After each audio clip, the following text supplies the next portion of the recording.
नका जाऊ पंढरपूरला, कोट्यावधी वारे केल्याचं पुण्य इथं प्राप्त होईल. विठाला विठाला एकच आहे का गिरगावच्या बाळ्याचं? संक्रांत झाली ना काल परवा मागे, संक्रांतीच्या दिवशी गरीबाच्या बाईला पण हळदी कुंकू लाईजा. तुमच्या बोटाला धनुरात नका येऊ देत जाऊ. जिच्या गळ्यात लय मोठे दागिने तिला लय हळदी कुंकू देती, आणि गरीबाच्या बाईच्या कपाळावर का इचून निघतो का? हा, कसं मालकाला आयुष्य वाढन तुमच्या? हा चालूपणा नका करी जाऊ माझ्या माईनू. कशाला कीर्तन ऐकायचे? दम नाही कीर्तनाला, भागवताला, रामायणाला, प्रवचनाला, शिवपुराणाला. गुण कोणाला आहे? आमदाराची बायको आली की चांदीचं बघू देती, जिल्हा परिषद सदस्याची आली की पितळाचं देती, मध्यमवर्गीयाची आली की गुळाचा ढेकूळ देती, आणि दरावरची बायको आली की शॅम्पूची पुडी देती. होंडी होशीन होंडी, केस राहायचा नाही डोक्याला तुझ्या केस. हा, ड्रायव्हरची बायको आली की तिला शॅम्पूची पिढी आणि चहा गाळायची चाळणी देती. हा, अख्खा संसार गळून जाईन त्या चाळणीतून. हा, पुन्हा शॅम्पू लावायचं काम राहणार नाही. कशाला नाटकं करता, आणि कशाला भागवता ऐकता, आणि कशाला राधा कृष्ण टिंगटॉंग करता? वरचा काय आंधळा आहे का देव? विठाला विठाला विठाला.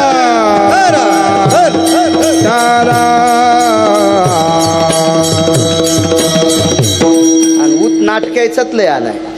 आपण सोहळ्यात जातोत ना आपण, तर जे निष्ठावंत वारकरी दिंडीत चलतेल, भजन बनतेल, पताका खांद्यावर घेतेल, हे टेम्पूत बसून पते खेळतेत का? घेतलंय नाचतेत. शेल्प्या काढतील, लगेच मित्राला टाकतील मी दिंडीत आहे, आणि लगेच आला पप्याच्या माई संग गप्पा करायला सोमळ्या. पंढरपुरातल्या मालकान डोळे झाकले का उचल्या? नाटकं नाहीच चालत इथं, अद्याप नाहीत नाटकं. इथं खरा परमार्थ पाहिजे. विठाला विठाला.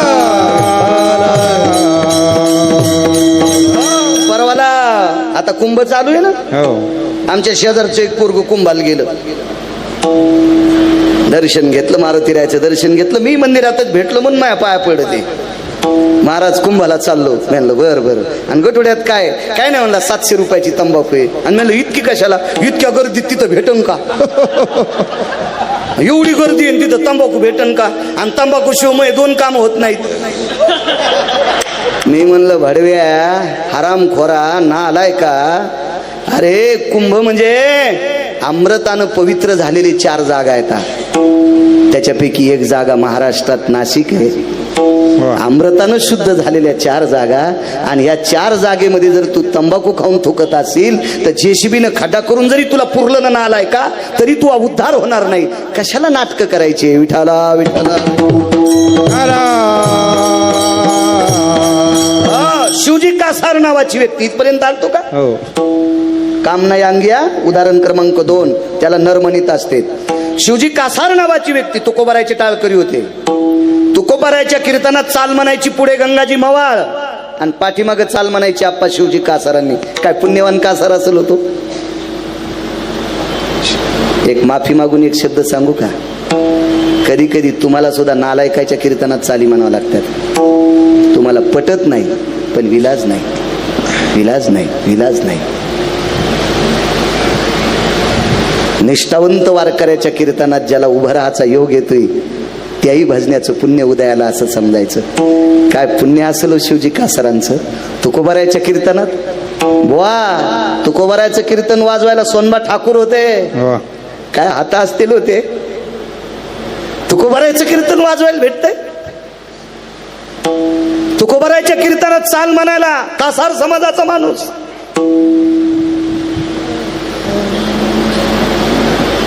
चांगल्या माणसाचं दर्शन, तुटे देहाचे बंधन, संसारातले बंधन, देहाचे बंधन तुटतेत, याचा पुरावा सांगतोय. शिवजी कासार तुकोबारायच्या कीर्तनात बसले. एकच दिवस, त्या दिवशी टाळ भेटला नव्हता. शिवजी कासाराच्या टाळाला हात लावायची कोणाची मायवेली बापू, पण कोणीतरी एक प्रतिष्ठित व्यक्ती आलती, आणि त्या व्यक्तीनं त्या दिवशी टाळ घेतला. शिवजी कासारांना उशीर झाला म्हणून शिवजी कासार तुकोबारायचं कीर्तन ऐकायला खाली बसले. बसले पण कोणापाशी? ऐकायला कीर्तन कोणाचं? तुकोबारायचं. गिरगावच्या बाळ्याचं नाही, गाणे म्हणणारायचं नाही, थोतांड्यायचं नाही, सटाक्या सांगणारायचं नाही. तुकोबारायचं कीर्तन ऐकायला, तुकोबारायचं कीर्तन ऐकायला खाली बसले. शेजारी कोण होतं? मंबाजीभाऊ गोसावी 1 नंबरला, 2 नंबरला हिरव्या रंगाचे कपडे घातलेले अनगडशा फकीर, आणि अनगडशा फकीराच्या बाजूला बसलेला रयतेचा राजा छत्रपती शिवाजी महाराज. आणि रयतेचे राजे छत्रपती शिवाजी महाराज यांच्या मांडीला मांडी लावून शिवजी कासार बसलेत. कोणाला राजा 5व्या क्रमांकाचा राजा, 5व्या क्रमांक. कोणाला राग येऊ देऊ नका, मी साहेब कोणालाही म्हणेन, पण राजा छत्रपतीच्या नंतर कोणाला म्हणत नाही. राजा म्हणून घ्याच्या लायकीचा तोच आहे. तदेव लग्नं सुदिनं तदेव तारा बलम चंद्र बलम तदेव दैव बलम लाभस्तेषां जयस्तेषां कुतस्तेषां पराजयो. या आश्रित या परिजयानं प्राप्त केलेल्या पत्नीच्या व्यतिरिक्त जगातल्या प्रत्येक स्त्रीला माय म्हणतो त्याला राजा म्हणायचं. जिकडं तोंड फिरन तिकडं लुगडं वाळतं त्याला रावण म्हणायचं, त्याला नाही राजा म्हणायचं. आपली पवित्र जीभ खराब करायची नाही आप्पा. राजा फक्त तोच. राजे 5च झाले, 5च. एक 6वा राजा मर्यादा पुरुषोत्तम रामचंद्र यांच्या आजोबाच्या काळामध्ये त्या राजाचं नाव होतं चक्रवेन नावाचा राजा. रामायणात पाहू नका, दुसऱ्या पुराणात बघा. एक जण म्हणला मी इतक्या बऱ्या रामायण वाचिलं मला नाही सापड. मग गिरगावच्या बाळूनं काय उसातलं सांगितलं का तुला सोंबळ्या? तो दुसरं पुराण वाच, लक्षात येईल तुमच्या. तो चक्रवेन राजा ज्याच्या पुढे रावण गुडघे टेकीत होता. रावण रावण रावण गुडघे टेकीत होता. त्याच्यानंतर 5च राजे झाले. कृष्ण वंदे जगद्गुरु, भगवान द्वारकाधीश कृष्ण परमात्मा 1 नंबरचे राजे. त्याच्यानंतर राजा झाला विदुर. खरं तर विदुरच 1 नंबरचे आहेत. कृष्ण परमात्म्याच्या अगोदरही 1 नंबरचा राजा विदुर आहे. पण विदुरानं श्रुती मातेला सांगितलं, श्रुती मी ज्या विश्वाच्या मालकाचं भजन करतोय त्याचा नंबर मला देऊ नको, त्यालाच दे. याला म्हणायचं महत्व हरवी, चातुर्य लपवी, पिशेपण मिरवी आवडोनी, पूज्यता डोळा न देखावी, स्वकीर्ती कानी नायकावी. स्वतःचा नंबर कृष्ण परमात्म्याला देऊन टाकला. आणि 2 नंबरचे राजे विदुर, 3 नंबरचे कणक, 5व्या क्रमांकाचे राजा रयतेचे राजा छत्रपती शिवाजी महाराज. अभ्यास कमी असला तरी चालेल आम्हाला, स्वराच्या रागरागिनी कमी असल्या तरी बापू चालेल, पक्वादाचे बोल कमी असले तरी चालतील, पण आपली बायको सोडून जगातल्या स्त्रीला जो माय म्हणतो तो जगातला 1 नंबरचा महाराज आहे. तो 1 नंबरचा महाराज आहे. नाटक नाही, नाटक नाही. महाराज काय दृष्टी असेल या लोकांची, काय दृष्टी असेल. आणि त्या राजाच्या बाजूला शिवजी कासारांना बसण्याचा योग आला. कर्मनो गहनो गती. आणि त्याच दिवशी तुटे देहाचे बंधना, त्याच दिवशी तुकोबरायचं कीर्तन ऐकत असताना शिवजी कासाराचा मुलगा घरी ताप आली आणि तापानं शिवजी कासाराचा मुलगा मरण पावला. सात्विक पत्नी होती शिवजींना, फार सदाचारी बायको होती, परमार्थिक होती, आध्यात्मिक होती. मालकाचा धंदा होता बांगड्या भरायचा. पुन्हा कोणी तरुण बसलेले असतील, मोठ्यांना सांगायला माझी लायकी नाही, पण 40च्या आतल्याला सांगतो, कारण मी 43 पर्यंत गेलो. आता 40 वाल्याला सांगायला काय हरकत नाही. मी 44 वाल्याला सांगणार नाही, कारण माझी लायकी नाही, माझं वय कमी आहे. पण 40च्या आतल्यांना सांगेन, बापू आपल्या पोटाला लागतंय त्याच्या 8 पटीनं दिवसात कमीलं पाहिजे. 8 रुपयाची भाकरी खात असेल तर 80 रुपये घरी आणायचे. आणि 1 रुपया कमीत नसेल तर संसारासाठी तर घातक आहेसच, त्या गावासाठी सुद्धा तू घातक आहेस. तू यापेक्षा दगड बरा. हरी का नाम पेट पेट का धंदा न करे मूर्खांदा. अर्थ नावाचा पुरुषार्थ सांगितला. राजे हो, तुमच्या जवळचे पैसे संपले बाळासाहेब. आपल्या रक्ताच्या नात्यातले हरामखोर पाहुणे सुद्धा आपल्याला पत्रिका देत नाहीत आपलं वाजल्यावर. हा, याच्या पलीकडे सांगू का? राग येऊ देऊ नका माझ्या माईनं तुम्हाला. कमीनाऱ्या नवऱ्याच्या पुढे बायको नंदीबाईलावानी झुलती. सदा शृंगार भूषण कांतलवे बहुमाने, कांतलवे बहुमाने, कांतलवे बहुमाने, सदा शृंगार भूषण कांतलवे बहुमाने, कांतलवे बहुमाने. नवरा जर रोज निष्ठेनं घरी कमाई करून आणत असेल तर त्याची बायको बहुमानानं लवते. धनवंत पुरुषाशी स्त्री लवथव आळंदीतल्या मालकांचं वाक्य आहे. त्याच्या पुढचा शब्द जरा घातक आहे. हे म्हण त्याला आमच्यात बॉम्ब टाकी तू विठाला विठाला.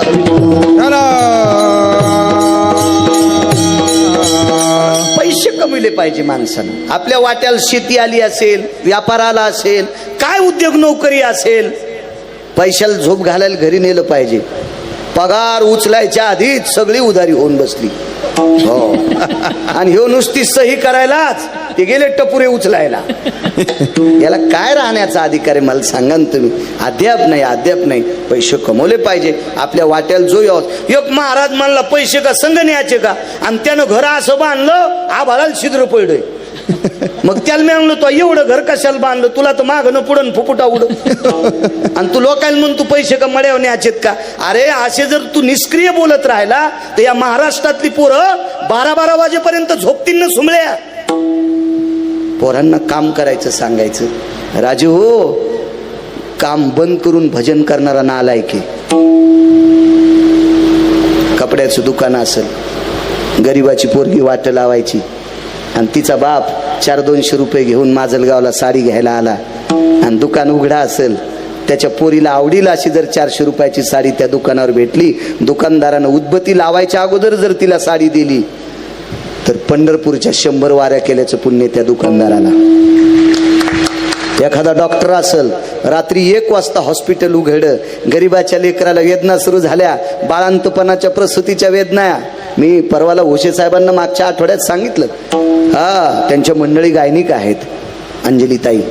तर रात्रीच्या वेळेला गरीबाची लेक हॉस्पिटलमध्ये आली, आणि रात्री 2 वाजता तिचा आणि तिच्या पोटातल्या बाळाचा निवाडा बाळांतपण करून डिलिव्हरी करून एखाद्या डॉक्टरनं जर तिला मुक्त केला असेल तर 1 कोटी पंढरपूरच्या वाऱ्या केल्याचं पुण्य त्याला प्राप्त होते.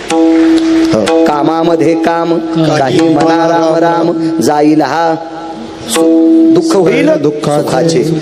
कांदा मुळा भाजी अवघी विठावाई माझी. माझ्या सावता बाबांनी शेतीतल्या मालालाच विठ्ठल मानलं. कर्तव्य महाराज, आपण जो व्यवसाय करतो का तोच आपला देव आहे, आणि तो निमूटपणे केला, खाटकानं निमूटपणे केला, त्याला देवानं आपल्या अंतकरणात घेतलंय. आपण काय तितके वाईट थोडेच आहेत. विठाला विठाला. शिवजी कासाराचा धंदा बांगड्या भरायचा होता. सोनबा ठाकरांनी प्रश्न केला, बघा कामावर जे प्राप्त करणारी माणसं किती मोठी असतात. त्याची शिवजी कासाराचा मुलगा मरण पावला. शिवजी कासाराचा मुलगा मरण पावला, आणि त्या मुलाची आई खांद्यावर पोराचं प्रेत घेतलं, आणि तुकोबराच्या कीर्तनात येऊन बसली. मेलेलं पोरग घेऊन तुकोबराच्या कीर्तनात येऊन बसली. आणि त्यावेळेला तुकोबराच्या कीर्तनात एवढी गर्दी नसेल, कारण काही सुविधा नव्हत्या. माईक नाही, काही नाही, साऊंड नाही, काही नाही. अगदी मोजकी लोक असायची, आणि काही ठराविक 10-5 मावल्या असतील. त्या मावल्यामध्ये शिवजी कासारांच्या धर्मपत्नी बसल्या जाऊन रडू लागल्या. शेजारणीने विचारलं, बाई कीर्तनात तू का रडते ग, बाळ तर तुझा झोपलाय. तिने सांगितलं, बाई झोपला नाही ग. हे वाढवणार रे आवाज. झोपला नाही हो, हा मृत्यू पावलाय. त्या बाईनं सांगितलं, बाई मेलेली माणसं मशानात नेत असतात, कीर्तनात कशाला आणलंस. उदात्त अंतकरणाने शोक आवरला. त्या बाईला सांगितलं, माझी माय बाळाला कीर्तनात आणण्याचं एकच काम होतं. याचे बाबा तुकोबरायचं कीर्तन ऐकायला बसलेले आहेत, त्यांना सांगायचं तुमचं बाळ गेलाय. महाराज काय दुःख असेल त्या बाईला, जिचा मुलगा तापाने मरतोय, तिचे मालक तुकोबरायच्या कीर्तनात बसलेत, आणि तरी मेलेलं पोरग मांडीवर घेऊन बाई रडते. शिवजी कासारांना सोनबा ठाकरांनी प्रश्न केलता. सोनबा ठाकरांनी शिवजी कासारांना विचारलं होतं, काम नाही अंगी याच्यावर सांगतोय, त्या माणसाला नर नावाची पदवी असते. शिवजी जी, मला तुकोबरायच्या कीर्तनात पकवाद वाजायला भेटला, ते माझ्याकडे एक पुण्य होतं. ते सांगून टाकलं. पुन्हा मी तुम्हाला नंतर सांगेल कधी एखाद्या कीर्तनात, किंवा युट्यूबला ऐका. मला जरी मोबाईल नसेल तर सगळ्या मोबाईलमध्ये कीर्तन जाते. पण सोनबा ठाकरांनी शिवजींना विचारलं, तुम्हाला तुकोबरायच्या कीर्तनात चाल म्हणण्याचा योग कुठून आला. डोळे भरून आले. सोनबाजी, माझे बाबा बांगड्याचा धंदा करायचे, माझे बाबा थकले, माझे बाबा थकले सोनबाजी, आणि थकल्याच्या नंतर बांगड्याचं टोपलं माझ्या बाबांनी माझ्याकडे दिलं आणि सांगितलं, शिवा, हे शिवा. शिवा म्हणजे शिवजी कासार, वडील म्हणत होते त्यांचे. हे शिवा, अरे आपल्या या पोटाची खळगी भरण्यासाठी आपण प्रापंचिक माणसं आहोत, आपल्याला काहीतरी व्यवसाय करावा लागतो. आता माझा हात चळचळ कापतोय, या महाराष्ट्रातल्या मावल्यांना मला काकणं भरता येत नाहीत रे. आता बांगड्या भरायचं काम तुला करावं लागेल. जी बाबा. पण जवळ घेतलं आणि कानात एक मंत्र सांगितला. मंत्र किती गोड होता पहा, किती गोड मंत्र होता तो. शिवजी कासारांनी मंत्र, बापानं सांगितलेला मंत्र शिवजी कासारांनी सोनबा ठाकरांना सांगितला. सोनबा ठाकूर म्हणजे तुकोबारायचे मृदंगाचार्य. ठाकूरजी, माझ्या बाबांनी माझ्या कानात एक मंत्र सांगितला होता. शिवबा, तुझ्यापेक्षा वयानं जी मोठी बाई आहे, कासाराला, या महाराष्ट्रातल्या, भारत देशातल्या पवित्र स्त्रीला बांगड्या भरत असताना दोन्ही हातानं तिच्या हाताला स्पर्श करावा लागतो. कोणाची मायवेली या पवित्र स्त्रीला हात लावायची, पण कासाराला दोन्ही हातानं त्या स्त्रीच्या हाताला स्पर्श करावा लागतो. शिवजी कासारांनी सोनबा ठाकरांना सांगितलं, माझ्या बाबांनी कानात मंत्र दिला. शिवबा, तुझ्यापेक्षा वयानं ज्येष्ठ असलेली बाई असेल, तिला तीनदा माय म्हणायचं आणि मग तिच्या हाताला स्पर्श करून बांगड्या भरायच्या. एक मंत्र. दुसरा मंत्र, शुभा, तुझ्यापेक्षा बरोबरीची जर बाई असेल तर तिला तीनदा बहीण म्हणून तिच्या हातात बांगड्या भरायच्या. आणि शुभा, तुझ्यापेक्षा वयानं जर लहान असेल ना रे, तर तिला पोटची लेक समजून बांगड्या भरायच्या. सोनबा ठाकरांना सांगितलं, ठाकूरजी, या पवित्र महाराष्ट्रातल्या स्त्रियांना बांगड्या भरत असताना माय, बहीण आणि लेक हा दर्जा दिलाय. याच्या व्यतिरिक्त तिला इतकं सुद्धा पाप नाही केलं, म्हणून मला तुकोबारायसारखा महात्मा सापडला. तो या भावा सापड, तुका म्हणे होता ठेवा, तो या भावा सापडला. काय निष्ठा महाराज. महाराज, चार ती स्वतःच इतकं गोड वागणं आहे एका सोनबा ठाकरांना सांगत असतील, त्यार ती तुकोबारायला माहित नसेल. आणि त्यावेळेला तुकोबारायने विठ्ठल विठ्ठल भजन चालू होतं.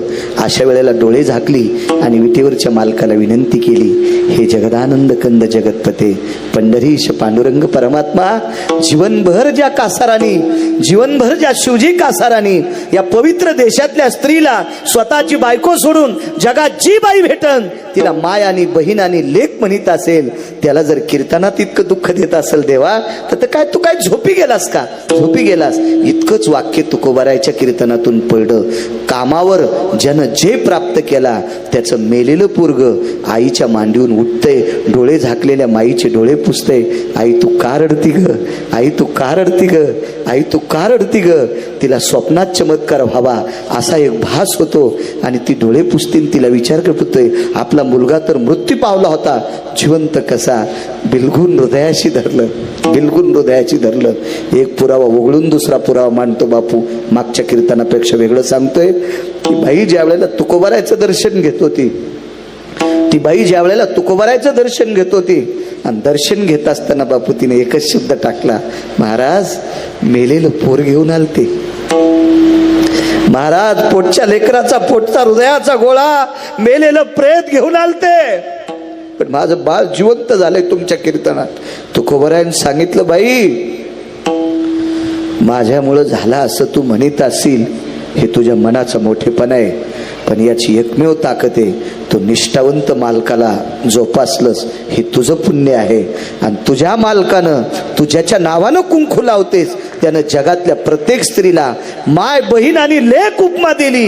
हा पुरुषार्थ शिवजी कासाराचा होता. आणि या पुण्याच्या बळावर तुमच्या पदरात पडलेलं दुःख सुखाच्या स्वरूपात प्रगट होतंय. इतकी मोठी ताकद तुमची. असा कामाव जे प्राप्त करतो, म्हणून मालक त्याला नर नावाची पदवी देतात. म्हणून मालक पहिल्या कडव्यात म्हणतात, काम क्रोध नाही अंगी, काम क्रोध नाही अंगी, काम क्रोध नाही अंगी, काम क्रोध नाही अंगी. तो नर जन्मला जगी,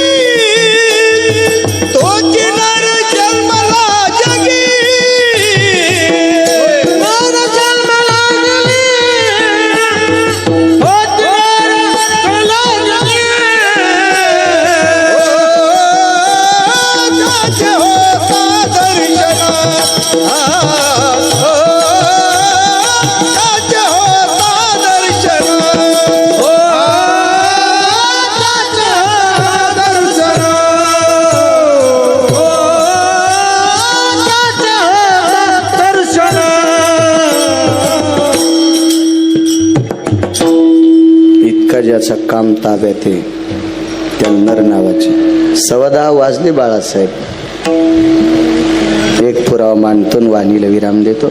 मलाही सकाळी काल्याला दूर जायचे. काम किती चित्र आहे का. 100 वर्ष आयुष्य एका महाराजाला. 100 वर्षातलं फक्त 15 मिनिटाचं आयुष्य सोडलं. फक्त 15 मिनिटाचं. तर पूर्ण आयुष्यात बापू तो महाराज जगातल्या प्रत्येक स्त्रीला आप्पा माय म्हणला. 100 वर्षातलं किती आयुष्य. फक्त 15 मिनिटं बाजूला काढा. ते 15 मिनिटं जर बाजूला काढले तर तो महाराज प्रत्येक स्त्रीला बहिणन लेख नाही, डायरेक्ट मायच म्हणला. याच्या पलीकडचा पुरुषार्थ कोणता आहे. पण 15 मिनिटात काम किती चुकलं पहा. राहिलेल्या 15 मिनिटात महाराजाला विमान न्यायला आलं. असा जसा मंडप आहे का बाळासाहेब, असा आश्रम होता ना, आश्रमाच्या बाहेर विमान आलं. हे टपर विमान नाही. हे वरी जे फिरतेत का, याच्यात एकदा दोनदा बसा. एकदा दोनदा म्हणजे लय बाऱ्या बसायच्या योगाला. तरी ते सांगते कृपया यात्रीगण ध्यान दीजिए, मौसम बहुत खराब आहे, पेटी लगालो. म्हटलं पडतगड विमानात काहीतरी. आणि त्या विमानात अशी पुन्हा सोबती. हो, एकदा विमानात बसल्या आमच्या शेजारी असं जोडपं बसलं. वा वा वा वा वा. हो, मला तर वाटलं विमान वरच्या वर यायच्या पापान जळत काय. हो, पिशवीतून पेरू काढा त्या सुंबळ्यानं. हे इतका ममुल्या आणि त्यानं पेरू पुसला आणि तिच्या हातात द्याला. म्हणजे पहा बैल किती भारी होता 2 पायाचा. यानं पेरू पुसला आणि तिच्या हातात द्याला. म्हणजे तिच्या हाताला धनुर्वात झाला पेरू पुसायला. यानं तिच्या हातात द्याला आणि तिनं बी पेरू असा. मला वाटलं आता हे दोघ आहेत एकच पेरू आहे ना, चिरायला तर विमानात चाकून येऊ देत नाही.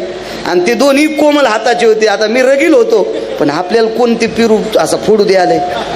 आणि मना बी कसं धोत्रावाल्यान एरबी लोक येडगळ समजितेत. जीनच्या पॅन्टीवाल्यान खबरदार. धोत्रावाल्याला जर नालायक समजितान तर उभे जळतान. हा, धोत्रावाल्यानं 72च्या दुष्काळात मिलू खाल्ले, आंबाड्या खाल्ल्या, बरबडे खाल्ले, एक टाइम उपाशी राहिले आणि पॅन्टीवाल्याला जमिनी सांभाळून ठेवल्यात. आणि त्याला तुम्ही येडगळ म्हणता. या धोत्रावाल्यानं जमिनी इकून म्हाताऱ्या गोव्याला न्यायला पाहिजे होत्या. तुम्हाला मुंबईला जावं लागलं असतं गटार उपसायला.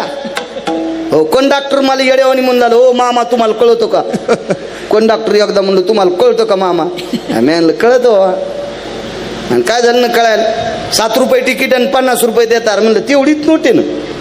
आणि माझ्यासोबत जीनच्या पॅन्टीवालं त्याच्याकडे मी 100ची दिली आणि त्यानं 7-7 रुपयाची 2 तिकीट काढे. कंडक्टर म्हणले भैया तुला उतरल्यावर चिल्लर देईन. त्याला भैया आणि मला म्हणला मामा तुम्हाला कळतं का. फक्त धोत्रामुळंच. मी खाली उतरल्यावर कंडक्टरला बाजूला घेतलं. म्हणलं जरा हिशोबात बोलत जाय. धोत्रावाल्याला येडगळवानी समजू नको. तू या डबक्यात जितक्या नोटा आहेत का, ह्या नोटावर धोत्रावाल्याचं चित्र असल्याशिवाय नोट चलत नाही. जरा डोकं ठिकाणावर ठेवी. ज्या ज्या नोटावर धोत्रावाल्याचं चित्र नाही ती नोट चुलीत घालायच्या कामी नाही सुंबळ्या. आणि तू धोत्रावाल्याला येड्यावानी समजू तू का. धोतर साधा असतं का. आता एखाद्या गायकाला लांब शर्ट घातल्यावर गर्व होत असेल. सिनेमाच्या चाली म्हणल्यावर ते असा उचूत असो करीत असेल. एखाद्या पकवाद्याला वाटत असेल मी लयच मोठा. अरे पैसे आम्हाला एकदा मुंबईला घेऊन आलं याच्यावर रेल्वे स्टेशनला. एक जण गाडी घेऊन आलो 2.25 कोटीची. आणि त्या म्हणलं दादा तू कोण आहेस. तर ते म्हणला मी टोल नाक्यावर टाळ्या वाजवतो. गळ्यात खोटं आहे का बापू. खरंय खरंय. कल्याण स्टेशनला आम्हाला घ्यायला आला माणूस. ते आपा 2.25 कोटीची गाडी. मग आपल्या लोकांनी जर टपऱ्या टुपऱ्या गाडीत बसल्या याला त्याला नाही कटा हाणायला पाहिजे. ते पकवाद्या असेल, गायक असेल, तर कीर्तनकार असेल, जरा हिशोबात राहत जाय. हा, मागच्या लोकांची किंमत करावं लागल. शंकर बापू आपेगावकर पद्मश्री अमेरिकेत गेले. मागच्या लोकांनी संप्रदाय टिकिलाय म्हणून आपल्याला कीर्तनात येता येते. मागच्या लोकांची किंमत करा.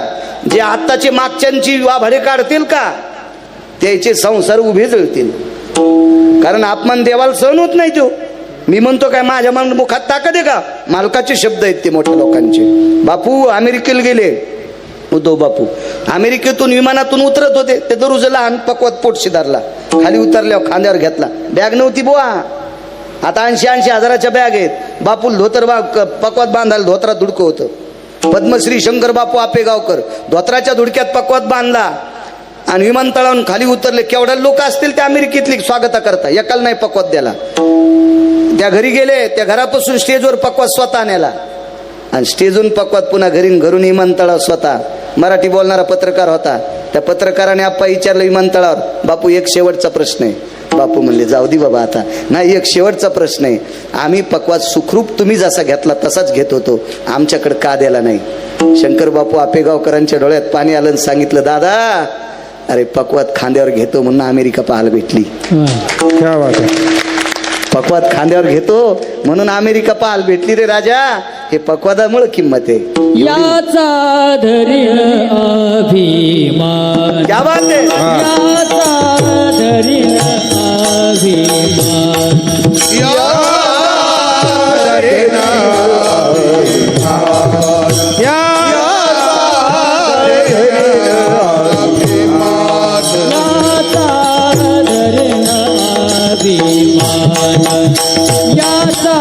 धरील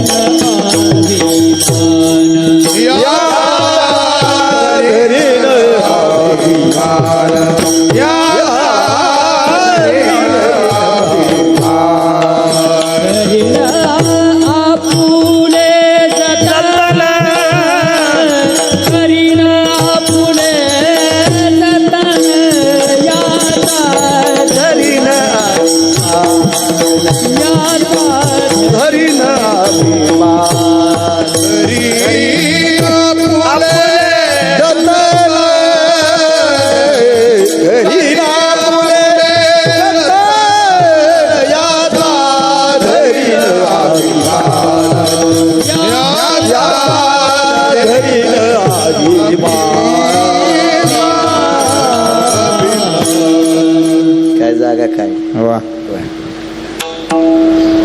असं मुद्देसूद बोललं, प्रमाण मिळालं की स्वर्गीय नामधारक नथुराम बाबा केळकर म्हणायची कोटीची नोट आहे. भागवतकार स्वतंत्र आहे, रामायणकार स्वतंत्र आहे, शिवपुराणकार स्वतंत्र आहे, कीर्तनकार स्वतंत्र नाही. त्याच्या बापात आगिरी नाही. तुम्ही मान्यता देताल ते पर्व काळ. म्हणून कीर्तनकारांना लय फुगलं नाही पाहिजे. विठाला विठाला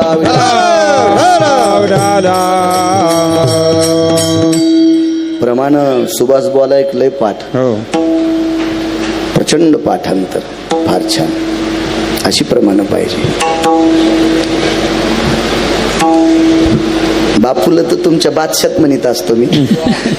वांगीचा बादशाह, प्रमाणाचा बादशाह. कुले कुत्रे धरणारे वाघ लय पाहिले, पण कीर्तनातले प्रमाण धरणारे वाघ काही ठराविक. वा.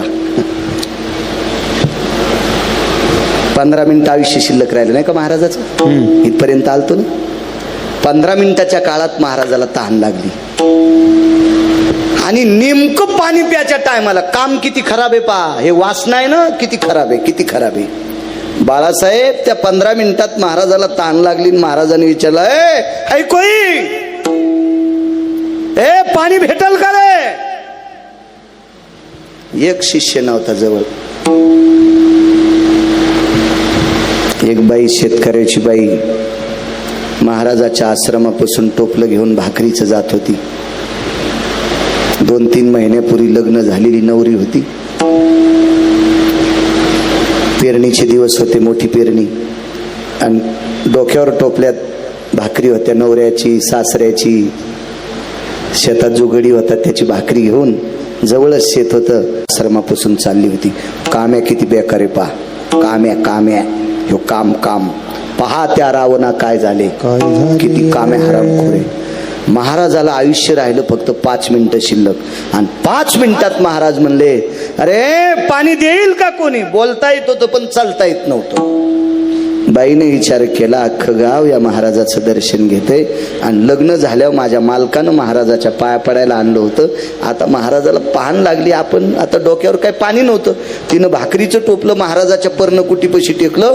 महाराजाच्या पर्णकुटीत प्रवेश केला. महाराजाला आयुष्य राहिलं 2 मिनिटाचं. लक्षात घ्या किती काम्या बेकार आहे. 2च मिनिटाचं आयुष्य शिल्लक राहिलं. आणि तितक्या 2 मिनिटात बाईनं पेला भरून पाणी घेतलं माठातलं. महाराजाच्या जवळ गेली. 1 मिनिट संपला.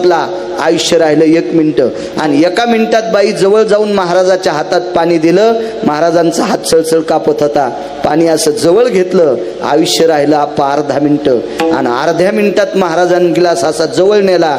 आयुष्य राहिलं फक्त 9 सेकंद. आणि 9 सेकंदात ओठाला ग्लास लावणार तेवढ्या अवकाशात पाणी देणाऱ्या बाईकडे पाहिलं. आयुष्य राहिलं 3 सेकंद. आणि बाळासाहेब 3च सेकंदात महाराज म्हणला, तरुणपणात भेटली असती तरी संलग्न केलं असतं. किती सेकंदात? 2 ते 2.5 सेकंदात महाराज म्हणला, तरुणपणात भेटली असती तर हिच्या सोबत लग्न केलं असतं. आश्रमाच्या पुढे विमान उतरलं होतं. संदेशी विमान गेलं. महाराज 3 सेकंदामुळं तरी तपोबळी जन्मधारे तारे तपोबळे जन्मधारे तरी तपोबळे जन्मधारे वासनेचा संग होयांतकाळी तरी तपोबळी जन्मधारी तपोबळे जन्मधारे. सगळ्यांचे दुःख समजू शकतो असल तर. वासनेचा संग होय अंतकाळी तरी तपोबळी जन्मधरी. स्पीकरवाल्यांना बाळासाहेब एक स्पर्श करून विनंती करतो, उद्याच्याला दुरुस्त करा तुमचं हे. उद्याच्याला दुरुस्त करा. मी एकटा आरोप करतोय का? तुम्ही आहेत का माझ्या संग? आणि तुम्ही जर म्हणत असाल चांगलंय तर मी त्याला हार घालतो 100-200 रुपयाचा. वस्तू छान असतील त्याबद्दल काही विषय नाही. बऱ्याच बायकायचे नवरे किराणा भरपूर आणतात पण त्याला भजे तळता येत नाहीत. विठाला विठाला विठाला विठाला. कधी कारण स्पीकरवाला आपल्या संप्रदायातला एक घटक बनलाय. आपण त्याच्या कधी विरोधात नाही बोललं पाहिजे.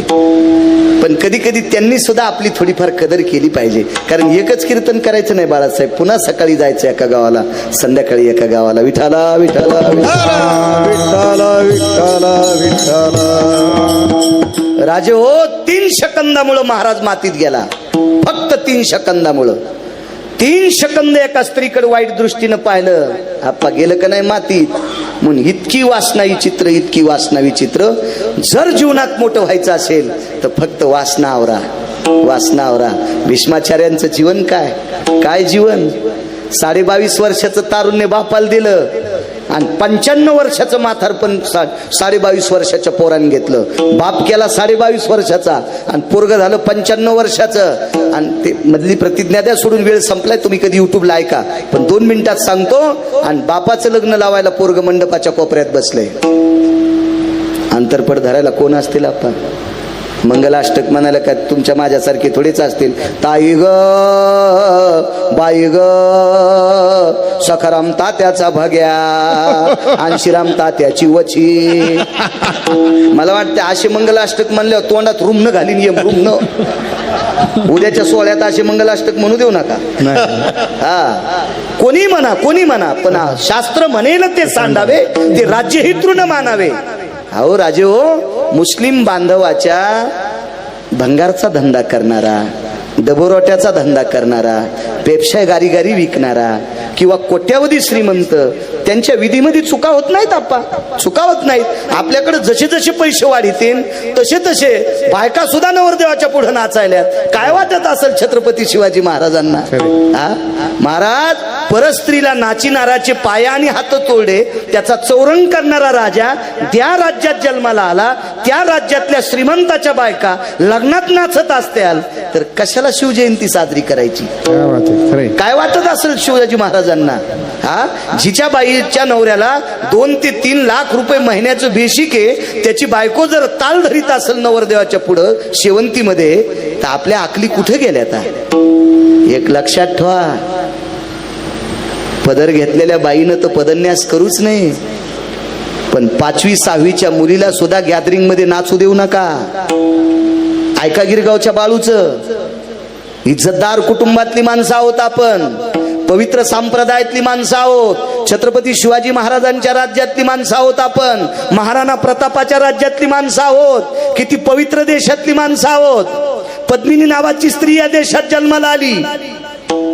अल्लाउद्दीन खिलजी नावाचा व्यक्ती पद्मिनी नावाच्या पवित्र स्त्रीला वाटवण्यासाठी आला. दारात खिलजी पाहिला. मालक आतमध्ये गेले. मालकाच्या डोळ्याच्या कडा ओल्या झाल्या. पद्मिनी नावाच्या पवित्र स्त्रीने मालकाला विचारलं, प्राणनाथा रुदंती को भवा, आपण कशा करत रडता? प्रिये, खिलजी आलेला आहे, राज्यासाठी आला नाही, संपत्तीसाठी आला नाही, आपल्या किल्ल्यासाठी आला नाही, तुझ्या शरीराचा भंग करण्यासाठी आलाय. तिने सांगितलं, मालक काय काळजी करू नका, तुमच्यासारख्या पुरुषार्थ पतीचं कुंकू लावलंय, या स्त्रीच्या अंगाला हात लावायची कोणाची ताकद आहे? जा त्याला पाहुणचार करा, तोपर्यंत तुमची स्त्री कोणाला दिसणार नाही. पण पुन्हा एकदा आतमध्ये आला. डोळ्याच्या कडा ओल्या झाल्या. बाईनं स्वतःचा पदराचा कोपरा घेतला. त्या पद्मिनी नावाच्या स्त्रीने आपल्या नवऱ्याचे डोळे पुसले. तुम्ही किती पवित्र राज्यातले आहात. जाता जाता एक शब्द सांगतो, जाता जाता तुम्ही किती पवित्र राज्यातल्या. आपल्या नवऱ्याचे डोळे पुसले आणि नवऱ्याला काय सांगितलं, मालक तुम्हाला वाटतंय खिलजी तुमच्या पत्नीच्या शरीराला हात लाईल? बापू आप्पा एक अभंग आहे, सर्प माथा मणी, सर्पाच्या माथ्यावर मणी असतो. महाराज तो मणी सर्प जीव घेतल्याशिवाय घेऊ देत नाही.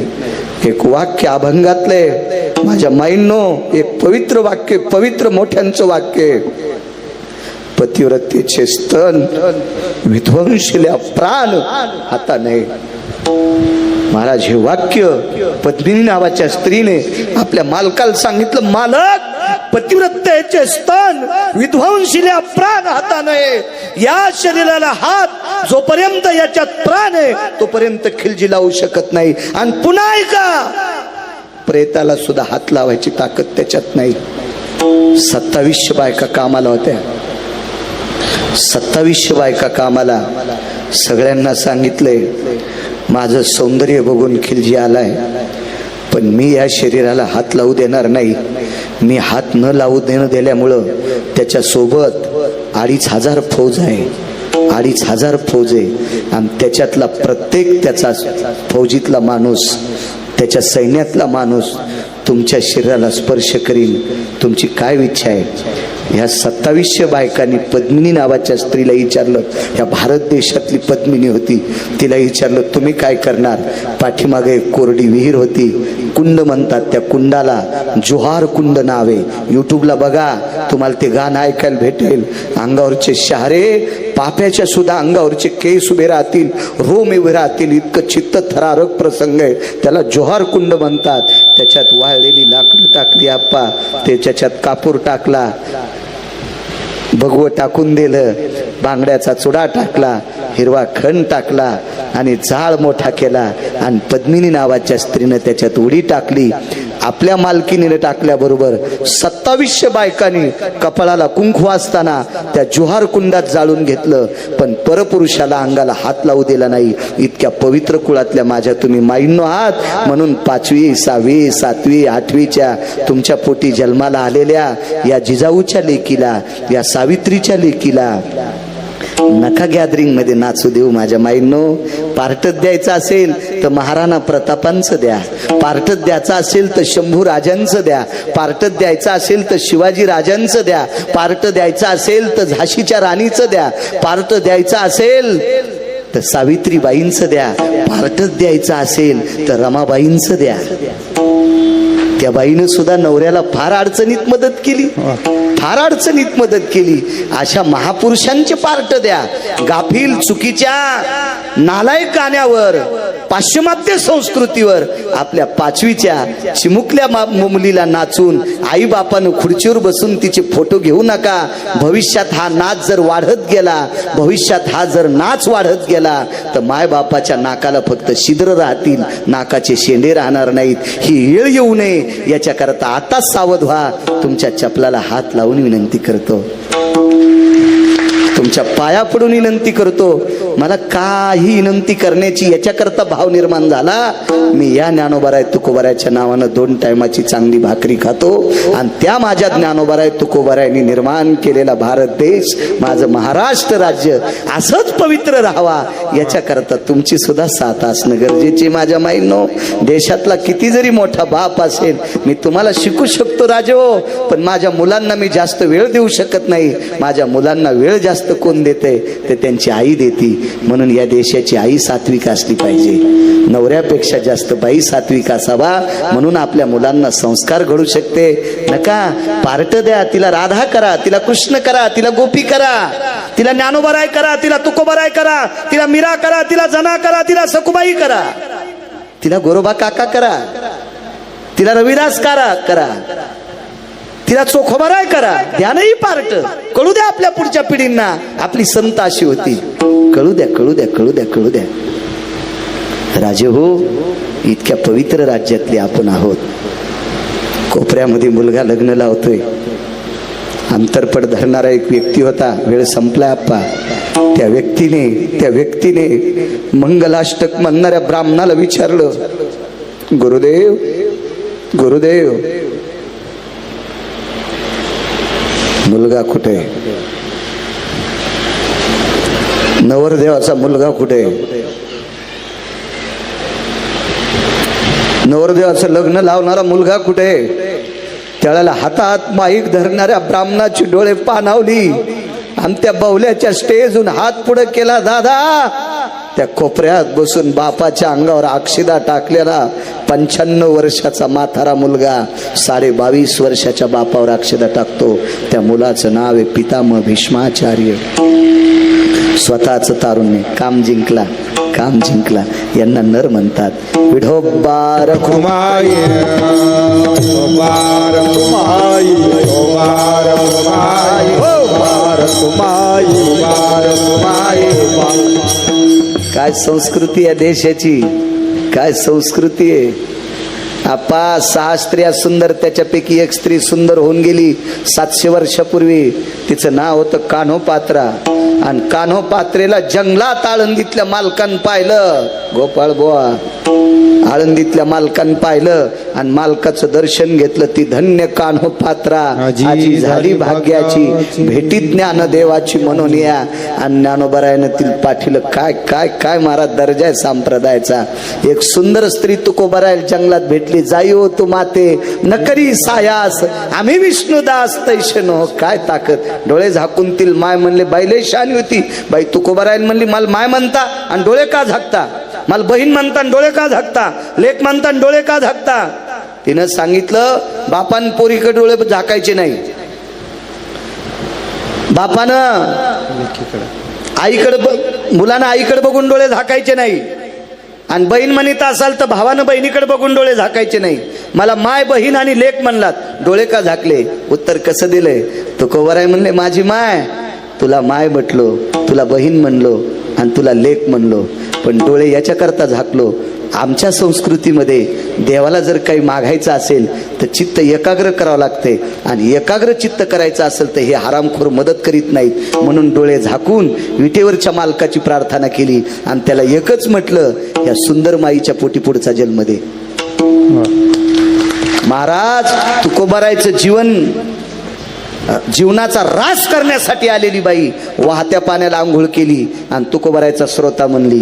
चित्त शुद्ध तरी शत्रु मित्र होती. महाराज नियत किती गोड होते. कर्म तेरा अच्छा है तो किस्मत तेरी दासी है, नियत तेरी अच्छी है तो घर में मथुरा काशी है. सगळ्यात मोठा पुरुषार्थ आहे आपला काम आवरा, आपला काम आवरा. कामाने विचार. 250 मशाली होत्या पुण्याला एका माणसाला. 250, एक मशाल 2.25 2.5 किलो सोन्याची होती. काम आवारला नाही. गंगाबाई नावाची नृत्यांगना होती. गंगाबाई नावाची नृत्यांगना त्या काळातली आणि लावणी सम्राज्ञी होती. त्या बाईसाठी 250 मशाली तर गेल्याच. हत्तीवर 3.5 क्विंटलाची आंबारी होती. ती तर चुलीत गेली. मरताना कांदा भाकर सुद्धा भेटली नाही. आजही 200 एकर घुंगराच्या नादात घालणारे कितीतरी लोक मी पाहिले. काम आवरा. सगळ्यात मोठं आपलं जीवन. जर तुम्ही नाही पंढरीला गेले तरी चालेल, नाही काशीला गेले तरी चालेल, नाही कीर्तन ऐकता आलं तरी चालेल, नाही भजन करता आलं तरी चालेल. फक्त आपल्या पत्नीतला आणि दुसऱ्या स्त्रीतलं ज्याला अंतर कळतंय त्याला 1 नंबरचा वारकरी म्हणायचं. संसारातली व्याख्या आहे. लहान्या भावानं मोठ्याच्या बायकोला आई म्हणायचं. आई हाच दर्जा द्यायचा. वहिनीच म्हणायचं पण दर्जा आई म्हणून द्यायचा. आणि मोठ्यानं लहान्याच्या बायकोला